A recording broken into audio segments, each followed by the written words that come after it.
For today's lesson, we'll be going over conversational versus academic language.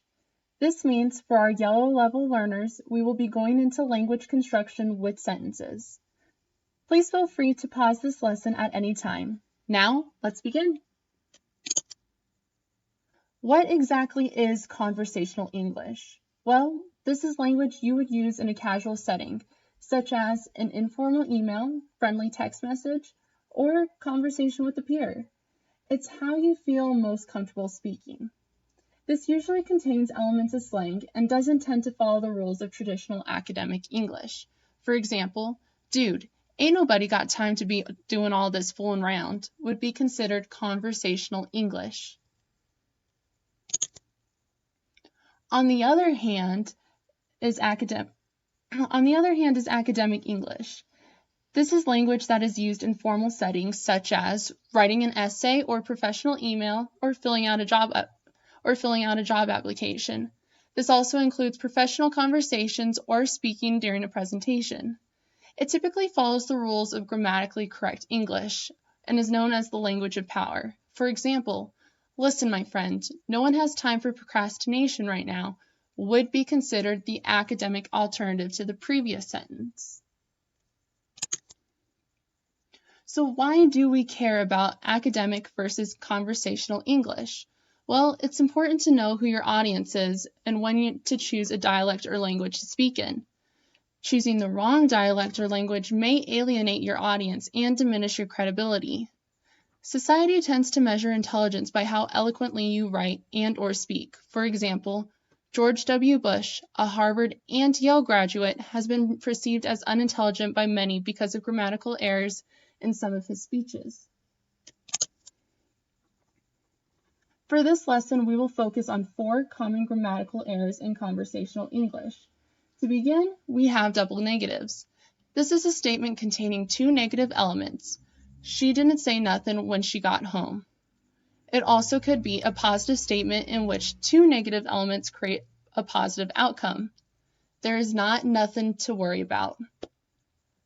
Another common grammatical error is subject-verb agreement. This is the use of plural subjects with singular verbs and vice versa. All subjects must match their verbs to create agreement in the sentence. For example, these clothes is not my style shows a disagreement between subject and verb. However, these clothes are not my style would be more appropriate as it suits the plural form. Next, we have use of made-up words. This is when we create words to convey new meanings outside of known grammar rules. These are also typically outside of the dictionary.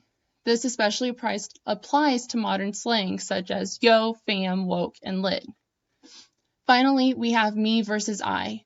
These are both examples of personal pronouns. However, it is a common mistake, usually when I is being used with another pronoun.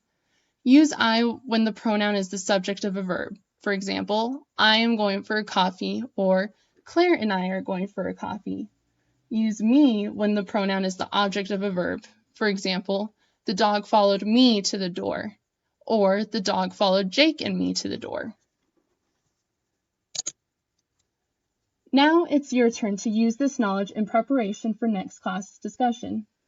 Please feel free to use earlier parts of this lesson as a reference. Starting on the next slide, you will be given 8 lyrics from popular songs that are grammatically incorrect.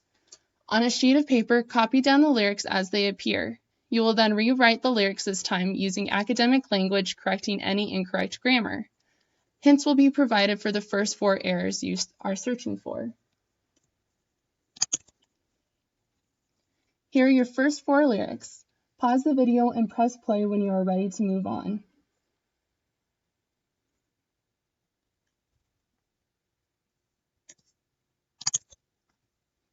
Here are your final 4 lyrics. Pause the video and press play when you are ready to move on.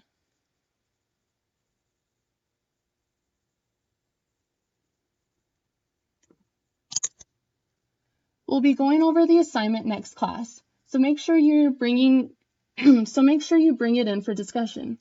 Also, I ask for you to write down any questions you would like for me to address on the differences between conversational and academic English. And great job! You are now done with today's lesson.